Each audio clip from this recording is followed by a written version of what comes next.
السلام علیکم ورحمۃ اللہ وبرکاتہ۔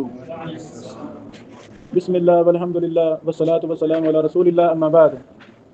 سنن ابی داؤد حدیث نمبر 4951 4951 آج ہم پڑھیں گے انشاءاللہ۔ قال حدثنا موسیٰ بن اسماعیل،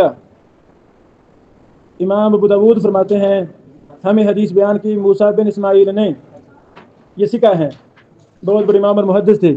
انہوں نے کہا قال حدثنا حماد سے مراد حماد بن سلمہ سکہ، بہت بڑے امام اور محدث۔ عن ثابت بن اسلم سکہ۔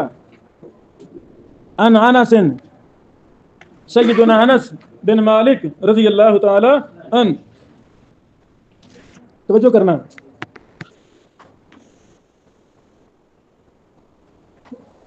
اس حدیث میں 2 دفعہ آیا ہے حدثنا، حدیث مراد سند میں کتنی دفعہ آیا ہے؟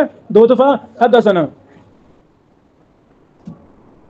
امام ابو داؤد فرماتے ہیں حدثنا موسیٰ بن اسماعیل، یہ دلیل ہے کہ یہ حدیث موسیٰ بن اسماعیل پڑھ رہے تھے، کلاس لگی ہوئی تھی، استاد محدث خود پڑھ رہے تھے، شاگرد سن رہے تھے۔ امام ابو داؤد اکیلے نہیں تھے بلکہ جماعت کی کلاس لگی ہوئی تھی۔ جب استاد پڑھ رہا ہو، طلبہ سن رہے ہوں، تو پھر اس کو کیسے بیان کریں گے طلبہ؟ حدثنا، کیسے؟ حدثنا۔ دوبارہ پھر حدثنا حماد بن سلمہ، یہ دلیل ہے کہ موسیٰ بن اسماعیل نے جب یہ حدیث امام حماد بن سلمہ سے لی تو حماد بن سلمہ بیان کر رہے تھے، موسیٰ بن اسماعیل سن رہے تھے، کلاس لگی ہوئی تھی، اکیلے نہیں تھے۔ اگر اکیلے ہوتے تو کیا کہتے؟ حدثنی، واضح۔ ان ثابت سے غیر مدلس راوی ان سے بیان کر رہا ہو تو ان سے بیان کرے یا حدثنا سے بیان کرے تو فرق ہوتا نہیں، کیونکہ مدلس ہے ہی نہیں، کوئی مدلس ہے ہی نہیں۔ ہاں، ان اور حدثنا میں فرق وہاں ہوتا ہے جہاں مدلس ہو، جہاں راوی مدلس ہو، تیسرے چوتھے طبقے کا ہو۔ چونکہ 5ویں طبقے کا راوی ان سے بیان کرے یا حدثنا سے بیان کرے تو روایت ضعیف ہی ہوتی ہے، وجہ وہ خود مدلس بھی ہے اور ضعیف بھی ہے۔ ہاں، تیسرا اور چوتھا طبقہ بار بار دہرانے کا مطلب تاکہ یہ بات ذہنوں میں پکی ہو جائے۔ ان انس، اللہ اکبر، سیدنا انس رضی اللہ عنہ سے روایت ہے، کہتے ہیں ذهبت بعبد اللہ بن ابی طلحہ، میں لے کر گیا عبداللہ بن ابو طلحہ کو الی النبی، رسول اللہ صلی اللہ علیہ وسلم کی طرف، حین ولد، جب وہ بچے تھے، پیدا ہوئے، جب وہ پیدا ہوئے۔ انس رسول اللہ صلی اللہ علیہ وسلم کے خادم تھے، سبحان اللہ۔ سیدنا انس بیٹو، انس اور تمام صحابہ کرام نبی صلی اللہ علیہ وسلم کیا تھے؟ خادم تھے، لیکن گھریلو چھوٹے موٹے کام میں خادم کون تھے؟ سیدنا انس بن مالک رضی اللہ تعالیٰ عنہ۔ انس فرماتے ہیں میں نے 10 سال خدمت کی۔ کتنے سال ہے؟ 10 سال خدمت کی۔ نبی علیہ السلام مجھے کہیں کبھی بھی ڈانٹا، کبھی جھڑکا، کبھی گالی دی نہیں۔ میرے عزیزو، صحابہ کرام نے رسول اللہ صلی اللہ علیہ وسلم کے مبارک جسم کی بھی حفاظت کی، جسم کی حفاظت کی، رسول اللہ صلی اللہ علیہ وسلم کے مقام و مرتبہ عزت کی بھی حفاظت کی، رسول اللہ صلی اللہ علیہ وسلم کی آل کی حفاظت، میرے پیغمبر کی ریاست کی حفاظت، مدینہ منورہ کی حفاظت، نبی علیہ السلام کی آل کی، نبی علیہ السلام کی شاگردوں کی، آپ کی مقرر کردہ حدود کی، احادیث کی، قرآن کی حفاظت کی کہ نہیں کی؟ اللہ تعالیٰ نے ان کو اتنا مرتبہ عطا فرمایا۔ وہ مخلصین تھے، ان کے دل میں نفاق وغیرہ رائی کے دانے کے برابر بھی نہیں تھا۔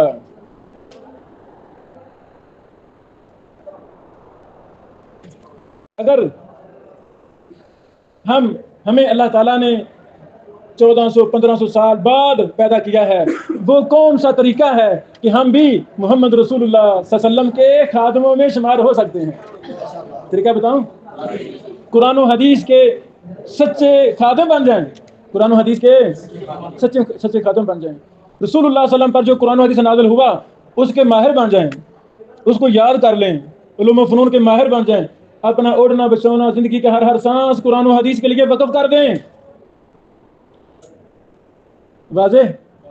اس کائنات میں اہل الحدیث وہ لوگ ہیں، اس کائنات میں اہل الحدیث وہ لوگ ہیں جو رسول اللہ صلی اللہ علیہ وسلم کے مبارک سانسوں کے، آپ کے مبارک سانسوں کے، آپ کی مبارک زبان سے نکلے ہوئے الفاظ کے، آپ کے مبارک جسم مبارک کے کیے ہوئے افعال اقوال تقاریر کے وارث ہیں اور محافظ ہیں۔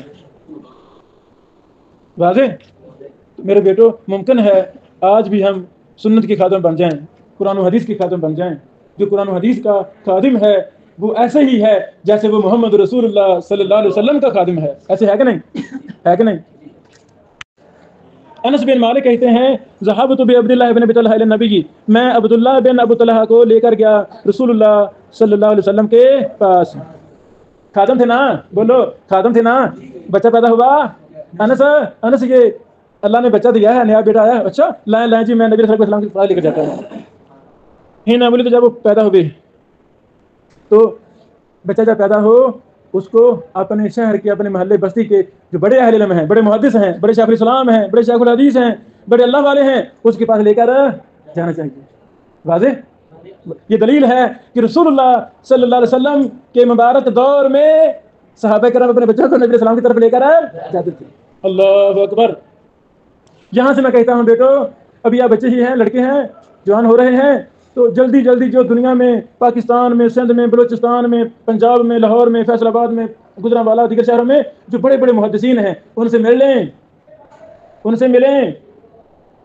چھٹی ہو جو میں رات کو بھاگتے ہیں گھروں کی طرف، جیسے کوئی وہاں جا کے آگ بجانی ہے، چھوڑ دیں گھروں کو، جان چھوڑے گھروں کی، محدثین کی طرف جایا کریں، محدثین سے مل لیں، آپ کو بڑا فائدہ ہوگا، آپ کو بڑا فائدہ ہوگا۔ علم کے اندر پختگی آئے گی، نیکی تقویٰ میں پختگی آئے گی، کوئی اچھی بات سن لیں گے، گھروں کو نہ جایا کریں، چھوڑ دیں گھروں کو، محدثین کی طرف جایا کریں۔ یہاں سے میں دلیل لیتا ہوں، والنبی صلی اللہ علیہ وسلم فی عباء، اس حال میں کہ رسول اللہ صلی اللہ علیہ وسلم نے عباء پہنی ہوئی تھی، آپ علیہ السلام نے عباء پہنی ہوئی تھی، یہنأ بعیر اللہ، اپنے اونٹ کو دبائی وغیرہ دے رہے تھے، یعنی یہنأ کا کیا معنی کریں گے؟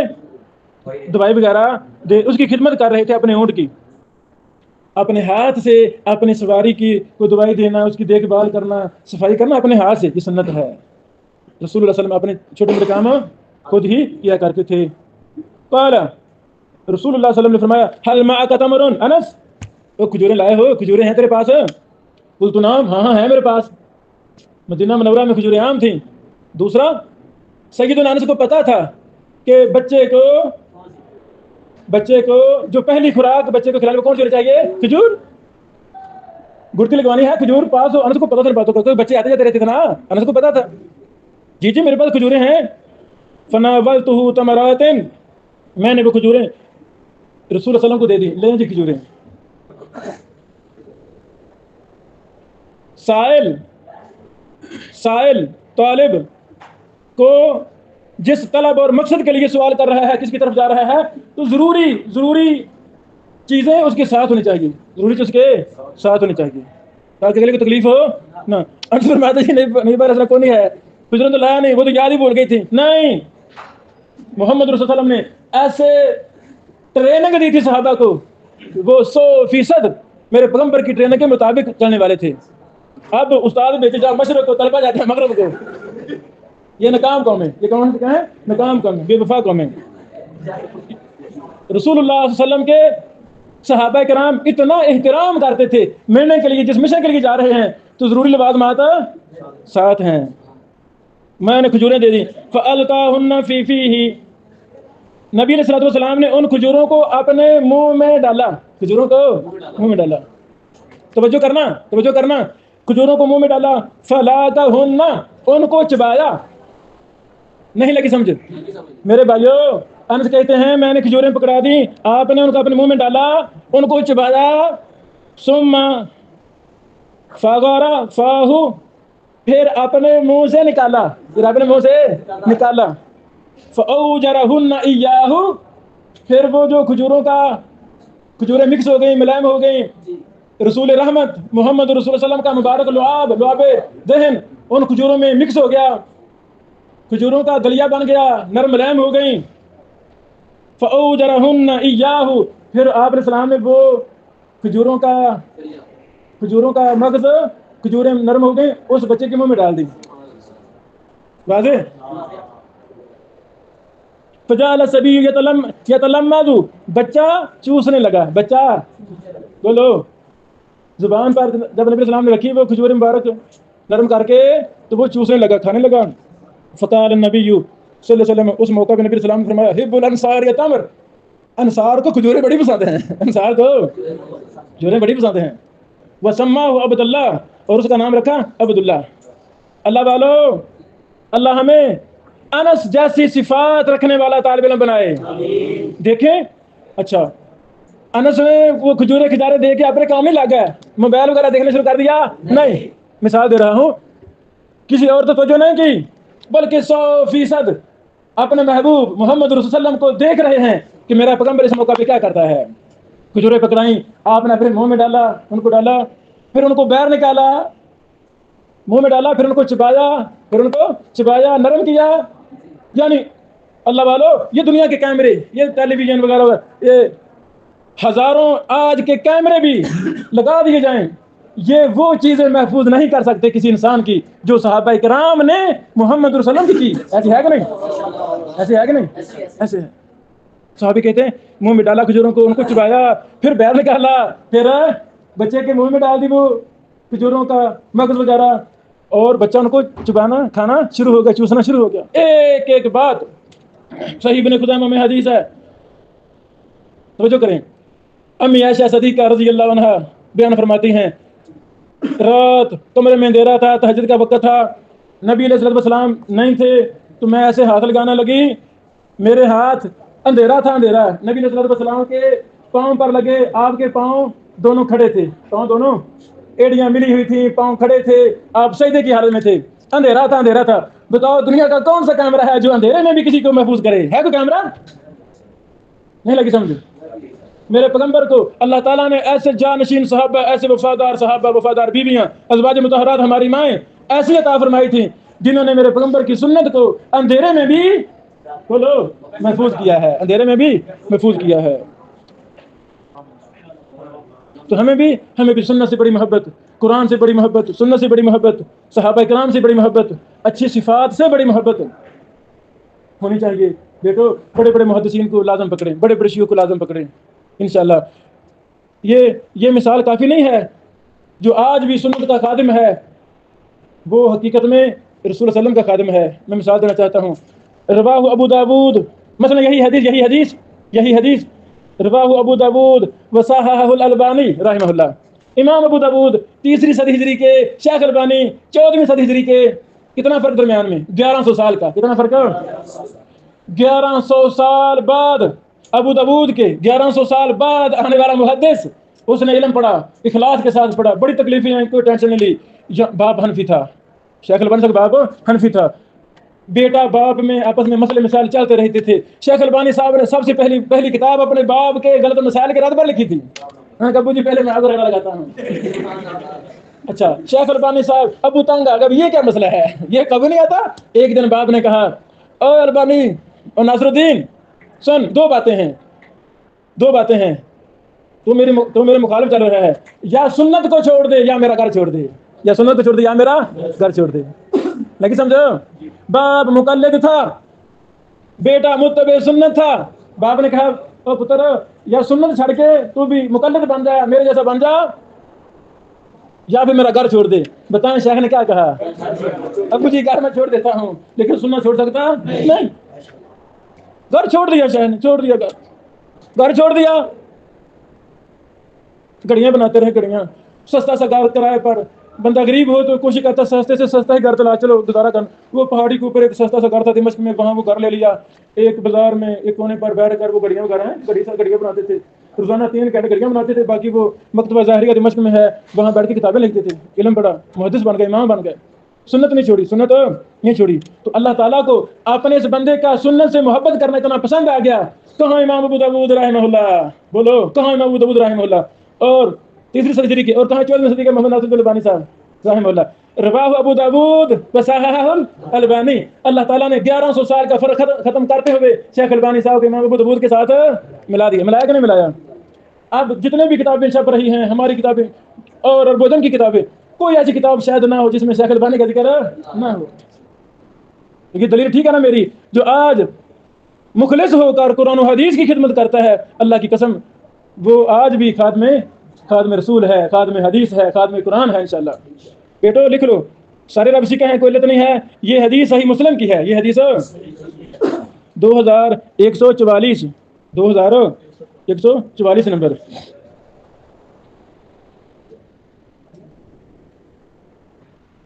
واضح. اگلا باب، بابن فی تغییر الاسم القبیح. برے نام کو تبدیل کرنے کے بارے میں باب. بیٹو پتہ نہیں تھا، ماں باپ ان پڑھ تھے، شعور نہیں تھا، نام اگر غلط برا نام ماں باپ نے کسی رشتہ دار نے رکھ دیا ہے تو بندے کو شعور آ گیا ہے یا ماں باپ کو پتہ چل گیا ہے یہ برا نام ہے، اس کو تبدیل کر دینا چاہیے. قال حدثنا، حدیث نمبر 4952. قال حدثنا احمد بن حنبل. ماشاء اللہ. قال حدثنا احمد بن حنبل. جانتے ہیں نا امام احمد بن حنبل رحمہ اللہ. وہ بندے تھے جو چھپ کر رہتے تھے، یعنی اپنے آپ کو کوئی لفظ اچھا کو بولتا تو ناراض ہوتے تھے، مجھے کو کہتے ہو امام، مجھے کو محدث کہتے ہو، میں احمد بن حنبل ہوں بس. اور امام احمد بن حنبل رحمہ اللہ کے زمانہ میں ہی کچھ ایسے بے دین لوگ تھے جو لوگوں کو پیسے دیتے تھے، کہتے تھے یار مجھے امام کہا کرو. وہ جو شہرت کے دلدادہ تھے ان کو دنیا جانتی نہیں ہے. یہ مخلص انسان احمد بن حنبل رحمہ اللہ، امام اہل سنہ والجماعہ، امام احمد بن حنبل، ایسے کہ نہیں؟ تو جو بھی مخلص ہو جائے گا اللہ کے لیے، اللہ کے رسول صلی اللہ علیہ وسلم کے لیے، دین کی سار بلندی کے لیے 100% مخلص ہو جائے گا. ہمارے آن لائن بھی دورے وغیرہ ہوتے رہتے ہیں. ابھی جو آج میں نے تہجد کے وقت کلاس میں لیکچر دیا آن لائن، اس میں نے یہ لفظ بولے، کہ وہ سننے والا ہے، میں بھیجوں گا گروپ میں. اس میں نے یہ لفظ بولے کہ ہمیں اللہ نے انسان بنایا، ہمیں ذہن جسم کی تندرستی سلامتی کس نے دی؟ اللہ تعالیٰ نے. ہمیں تھوڑا بہت ذہن حافظہ کس نے دیا؟ اللہ نے. ہمیں دین پڑھنے کی توفیق کس نے دی؟ اللہ نے. ہمیں علم کس نے دیا؟ اللہ نے. وہ سارا سانس زندگی کس نے دی؟ اللہ نے. سارا کچھ ہمیں اللہ تعالیٰ نے دیا. اگر ہم اللہ کا دیا ہوا سب کچھ اللہ کے دین کے لیے وقف کر دیں تو اس میں کون سی بات ہے؟ بولو کوئی ہے؟ بھائی سارا کچھ اللہ تعالیٰ نے دیا ہے، تو اللہ تعالیٰ نے دیا ہے تو پھر ہم وقف کیوں نہیں ہوتے 100%؟ آدھے تتر آدھے بٹیر یہ بندے چاہیے اللہ تعالیٰ کو؟ نہیں. رزق حلال کی خاطر بندہ پاگل ہو جائے، رزق کی خاطر بندہ پاگل ہو جائے، دین چھوڑ دے، یہ تو ٹھیک ہے؟ نہیں بیٹا، رزق اللہ نے دینا ہی دینا ہے، رزق اللہ نے دینا ہی دینا ہے. ہم مخلص ہو کر قرآن و حدیث کی خدمت کریں. مسند احمد بن حنبل مشہور کتاب، اس پر اللہ تعالیٰ نے آج سے 12 سال پہلے مجھ سے کام لیا. ہماری ایک ٹیم تھی، 4-5 شیوخ تھے، ان میں بھی شامل تھا. اس پر اللہ نے ہم سے کام لیا مسند احمد پر. وہ ہمارا کام یعنی 50 جلدوں میں مسند احمد چھپی ہوئی ہے، 50 جلدوں میں مفصل تخریج ہے، تحقیق ہے، مفصل دراسے راویوں پر. اس کی تلخیص پیش کرنی تھی. اس کی تلخیص نسخہ میمنیہ کے ساتھ تقابل تھا، اعراب وغیرہ لگانا تھا، اور جہاں ان محققین کو تعبیر میں غلطی ہوئی ہے اس کو صحیح کرنا تھا. یہ 4-5 کام تھے، وہ کام ہم نے کیے یعنی. اور یہ چھپی ہوئی ہے. دارالسلام نے اس کو عربی میں ایک بائبل پیپر پر کافی بڑے سائز میں ایک جلد میں شائع کیا ہے. وہ ہمارا کام ہے. مقدمہ میں میرا نام بھی لکھا ہوا ہے اور بھی شیوخ کے نام. اور یہ ہمارا کام انگلش میں بھی چھپ چکا ہے. آج سے یہ کب ہم نے کیا؟ آج سے تقریباً 11-12 سال پہلے یہ اللہ نے ہم سے کام لیا. پھر امام احمد بن حنبل رحمہ اللہ سے ہر اہل الحدیث کو محبت ہے الحمدللہ. یہ کتب ستہ والے محدثین اکثر امام احمد بن حنبل کے شاگرد ہیں. جب امام احمد بن حنبل بغداد میں تھے، اپنے شہر میں تھے، پوری دنیا سے کوئی بھی راوی حدیث جب تک بغداد میں امام محمد صلی اللہ علیہ وسلم نہیں کر لیتا تھا وہ علم کو مکمل سمجھتا نہیں تھا. دکتور شوقی صاحب ہیں عرب کے، انہوں نے نقشے جغرافیہ بنا دیے ہیں کتاب میں. ان کی ویب سائٹ بھی ہے، وہاں بھی ہم دیکھتے رہتے، کتابوں میں بھی دیکھے کہ امام بخاری صاحب نے سفر کہاں پہلے کیا، پھر کہاں، نقشے بنا کر وہ تیر بنا دیتے ہیں، پہلے وہاں گیا پھر وہاں پھر وہاں. تو جس بھی محدث کو دیکھو وہ بغداد ضرور جا رہے ہیں. کیوں؟ اس دور میں امام احمد بن حنبل اپنے دور کے سب سے بڑے امام تھے. پھر امام احمد بن حنبل رحمہ اللہ نے عقیدے پر کتابیں لکھی، عقیدے پر، منہج پر. وہ بھی ہم نے 5-6 عقیدے کے رسائل امام احمد رحمہ اللہ کو ان کو ہم نے اردو میں ترجمے کر کے تخریج کر کے تحقیق ان کو شائع کیا. جب امام احمد بن حنبل جیل میں تھے، پتہ نا جیل میں فتنہ خلق قرآن میں جیل میں تھے، امام احمد نے جیل میں بیٹھ کر ایک رسالہ لکھا تھا. جیل میں بیٹھ کر الرد الزنادقہ والجہمیہ، جن لوگوں نے جیل میں ڈالا، جن کی وجہ سے امام احمد صاحب اندر بیٹھ کر انہیں کے رد لکھ رہے ہیں. ٹھیک ہے، تم نے مجھے اندر بند کروا دیا، سزائیں دلوا رہے ہو، تو میں تمہارے ہی باطل عقائد کی منجی ٹھوکوں گا. اندر بیٹھ کر رسالہ لکھا، اس کا نام الرد الزنادقہ والجہمیہ. اور بھی امام احمد صاحب کی لمبی چوڑی خدمات ہیں. خود بھی محدث، بیٹے بھی محدث. جو میں بات سنانا چاہتا ہوں، تین بادشاہوں نے اپنے دور حکومت میں امام احمد کو تکلیفیں دی، سزائیں دی. جرم کیا تھا؟ جرم یہ تھا، امام احمد فرماتے تھے قرآن اللہ کی کلام ہے. کیا مطلب؟ یہ اللہ کی باتیں ہیں، اللہ کی صفت ہے. قرآن اللہ ہمیشہ سے ہے، قرآن بھی ہمیشہ سے ہے. اللہ ہمیشہ رہے گا، قرآن بھی ہمیشہ رہے گا. اللہ کو موت نہیں ہے، قرآن کو بھی موت نہیں ہے. قرآن اللہ کا کلام ہے، اللہ کی صفت ہے. اس دور کے زنادقہ جہمیہ، اس دور کے وہ کہتے تھے قرآن مخلوق ہے، قرآن مخلوق ہے. امام احمد کہتے تھے نہیں، تمہاری بات غلط ہے، قرآن بڑا ہوا ہے، احادیث بڑی ہوئی ہیں کہ قرآن اللہ کا کلام ہے. کلم اللہ موسیٰ تکلیما، نہیں پڑھا قرآن کریم میں؟ اللہ نے موسیٰ علیہ السلام سے کلام کیا، باتیں کی. اور بھی بے شمار دلائل. 3 بادشاہوں نے سزائیں دی. امام احمد رحمہ اللہ کے بیٹے لکھتے ہیں ہمارے ابو کے جسم پر اتنے سوراخ تھے کہ پوری انگلی ان سوراخوں کے اندر چلی جاتی تھی. ہم وہ مرہم پٹی کرتے، جب ابو گھر میں آ گئے مرہم پٹی کرتے تو پوری انگلی اندر جسم میں اتنی تکلیف تھی. امام احمد بن حنبل رحمہ اللہ پر باہر حدیث بیان کرنے پر پابندی تھی، باہر مسجد میں درس دینے پر پابندی تھی. گھر میں رہیں گے، اس شرط کے ساتھ ہم آپ کو گھر بھیجتے ہیں. 3 بادشاہوں نے سزائیں دی. امام احمد فرماتے تھے دلیل لائیں، دلیل قرآن و سنت سے ایک دلیل لے میں آپ کی بات مان جاؤں گا. ان کے پاس دلیل تھی نہیں. وہ جاہل قسم کے مرتدین، زنادقہ جہمیہ، بے دین لوگ، دشمن قرآن و حدیث کے، انہوں نے امام احمد کو بڑی سزائیں دلوائیں. لیکن اللہ نے استقامت دے دی، اللہ نے استقامت کا پہاڑ بنا دیا. فرماتے تھے بس ایک دلیل لے کافی ہے. بڑے بڑے مناظرے کرواتے، بادشاہ صاحب فیل ہو جاتے تھے. آخرکار امام احمد صاحب گھر میں تھے، فارغ نہیں بیٹھے. بیٹا عبداللہ بات سنو، بیٹا صالح بات سنو. امام احمد صاحب کا بھتیجا حنبل، اس کا نام کیا تھا؟ امام احمد کے دادا کا نام بھی حنبل تھا، احمد بن محمد بن حنبل، اور بھتیجے کا نام بھی حنبل تھا. تینوں کو اکٹھا کیا، کہا بیٹو مسند احمد پڑھنی شروع کرو. ساری مسند احمد اپنی کتاب ان تینوں بیٹوں کو گھر میں پڑھا دی، ساری مسند احمد. فارغ بیٹھے نہیں. قال حدثنا احمد بن حنبل. واضح، یہ دین کے خادم. بڑی تکلیفیں ہیں، دین چھوڑا نہیں. اللہ کی رضا کے لیے ہم مخلص ہو جائیں، اللہ تعالی ہمیں بھی دین کا محافظ، دین کے خادم بنا دے گا. بارک اللہ فیک.